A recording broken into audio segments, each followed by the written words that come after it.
اب جی سیفر ملوک شہزادہ جو تھا ایک مصر کا شہزادہ تھا، مصر کا بادشاہ تھا، شاہ آسم کا بیٹا تھا، سیف اس کا نام تھا۔ اس نے جی خواب دیکھا، خواب دے وچ اس جھیل کو بھی دیکھا اور مصر سے یہاں تک رستہ بھی دیکھ لیا اور پری بدر جمال کو بھی دیکھ لیا۔ تو صبح اٹھ کو اس نے اپنے باپ سے بتایا کہ اے باپ، میں نے رات کو ایک جھیل دیکھا اور پری کو دیکھا، پری پر عاشق ہو گیا، اب مجھے پری کیسے ملے گی؟ اس کے باپ نے بولا آپ کو تو پری نہیں مل سکتی، وہ ناری ہے، آپ خاکی ہیں، وہ آگ کی پیدائش ہے، آپ مٹی کی، آپ کو اور پری کا ملاپ نہیں ہو سکتا۔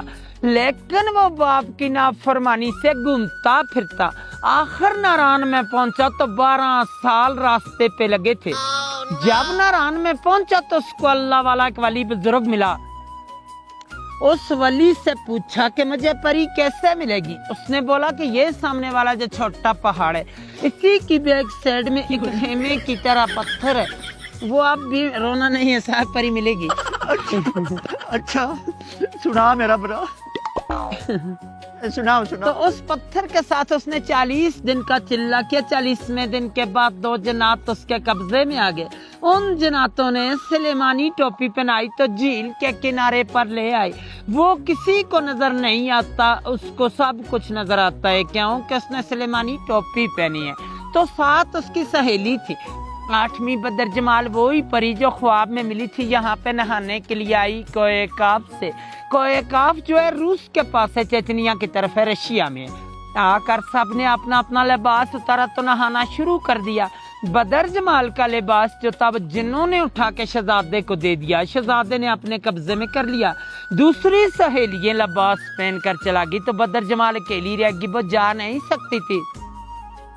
شہزادے نے اس کو اپنی چادر پہنا کر نیچے ناران لے گیا۔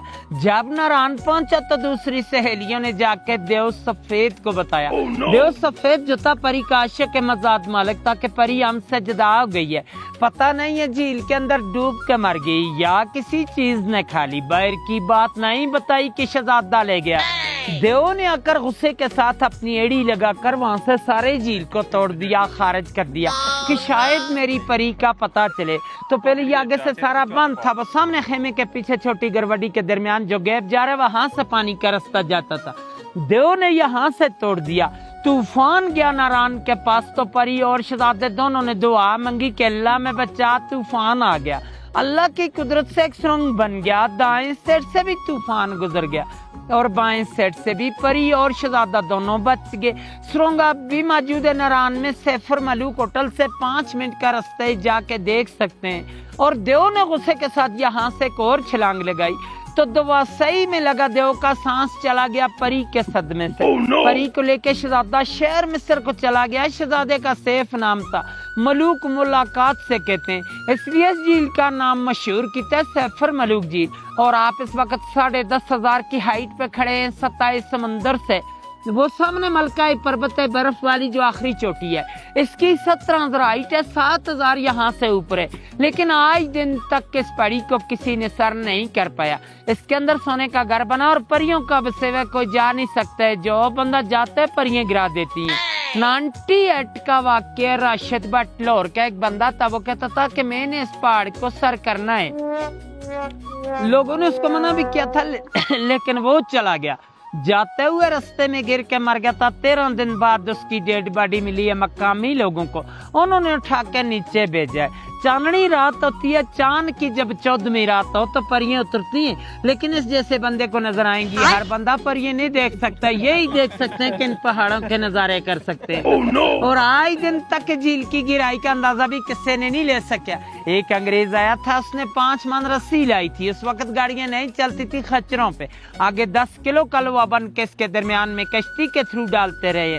رسی چلتے چلتے ختم ہو چکی، لیکن اس کی گہرائی کا اندازہ نہیں کر سکیا۔ 5.5 کلومیٹر ارد گرد ہے، 600 کنال رقبے میں یہ سارا جھیل ہے، اس کی گہرائی کا کوئی اندازہ نہیں ہے۔ اچھا بھائی جاننا کوڑ تا سے بھی بڑے ماری دینے آدھے علاقے چ، پر تو جیت گیا، سانو سمجھ کسے گل دی بھی نہیں آئی۔